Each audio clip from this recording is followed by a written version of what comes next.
Tu sais, le tout n'est pas d'immigrer au Canada. C'est sûr que si tu te prends bien, c'est sûr que si tu as un profil intéressant, tu vas finir par trouver un moyen d'immigrer compte tenu de ta détermination, compte tenu des moyens que tu mets. Mais immigrer, c'est une chose, mais atteindre tes objectifs une fois que tu as immigré est une autre chose.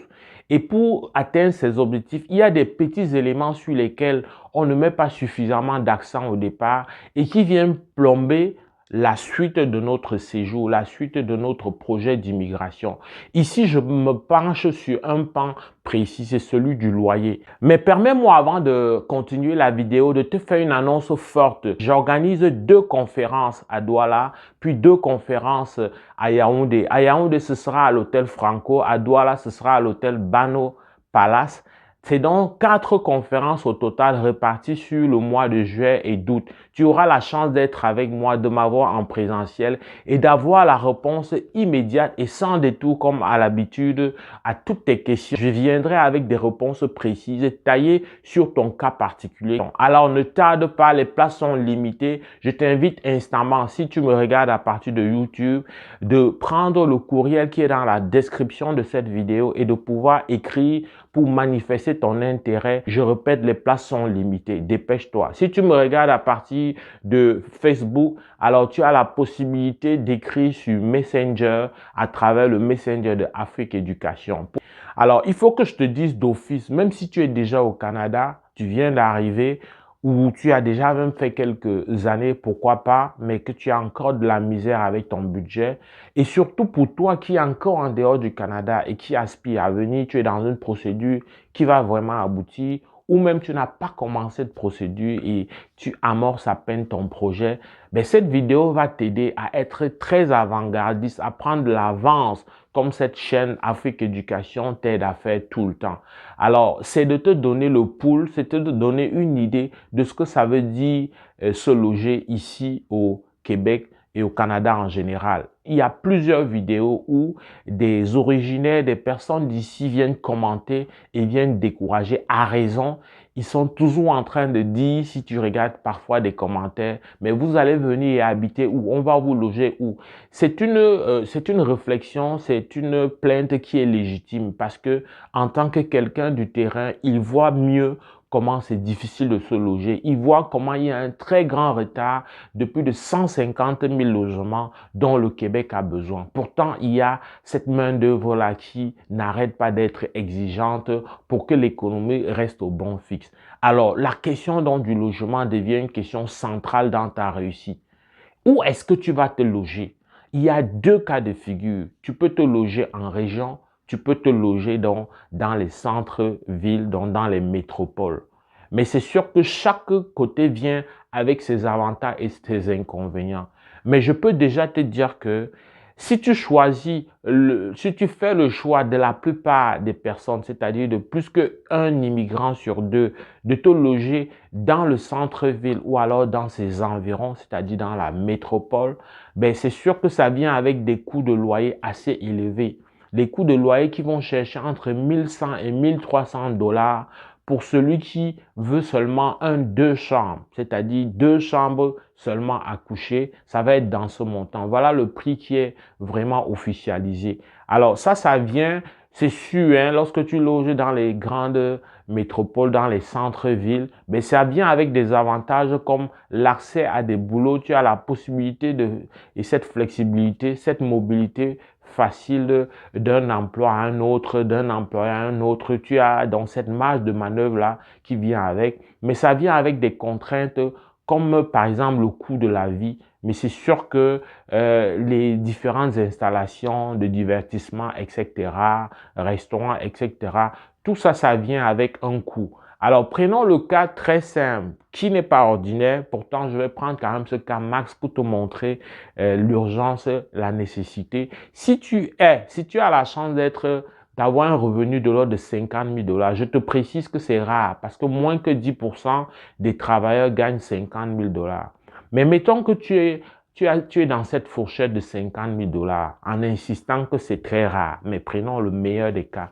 50 000 dollars sous-entend que ce qui te revient à la fin du mois sur un an, c'est environ 30 000 dollars parce qu'il va falloir compter que les impôts vont te prendre autour de 38%. Donc, si c'est 38%, il va te rester environ 30 000 $ pour toi.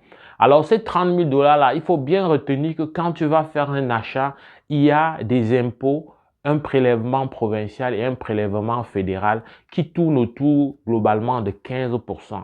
Alors, va voir ce qui te reste concrètement.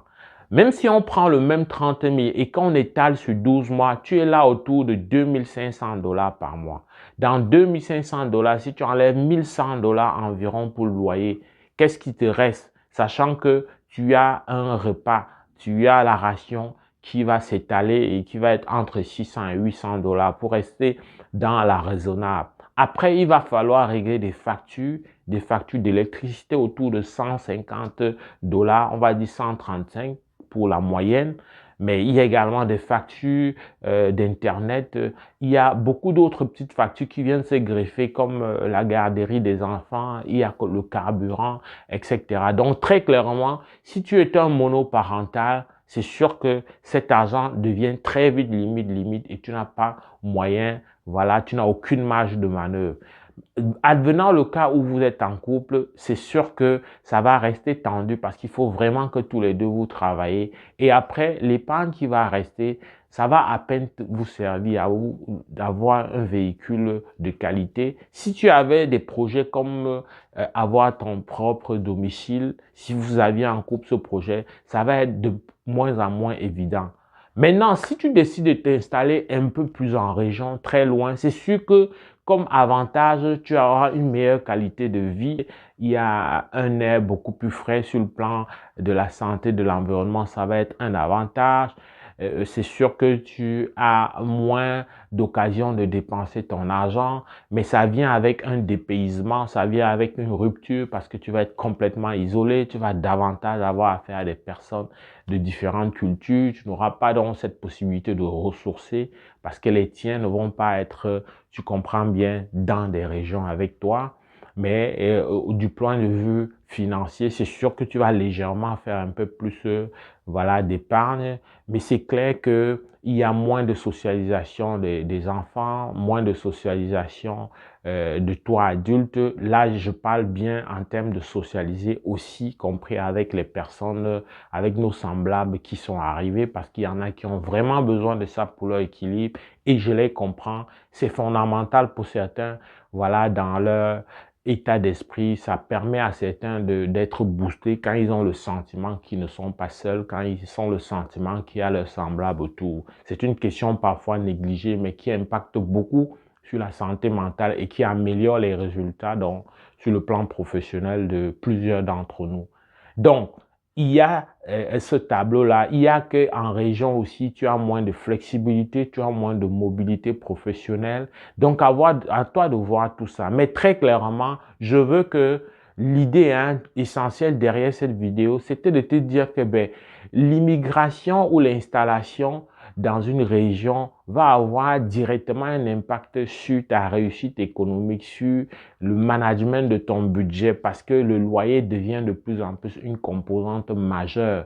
Parce que quand tu as déjà fait le choix du premier loyer, il est difficile de changer. Ou si tu commences à changer, c'est sûr que en allant de loyer en loyer, les prix vont exploser, l'instabilité familiale va venir plomber et impacter négativement votre séjour et votre projet d'immigration. Et ça, c'est exactement ce qu'il faut éviter lorsque tu arrives pendant tes 5 premières années parce que les ramifications, les conséquences d'une telle démobilisation, d'une telle instabilité sont vraiment irréversibles et non quantifiable pour toi qui as immigré probablement avec une famille derrière toi. C'est sûr que si tu viens avec un emploi, ça te donne déjà une idée, mais une fois que tu sais ça, tu sais comment manager parce qu'il vaut mieux savoir. Une personne avertie, c'est toujours plus intéressant qu'une personne qui est sous le fait accompli.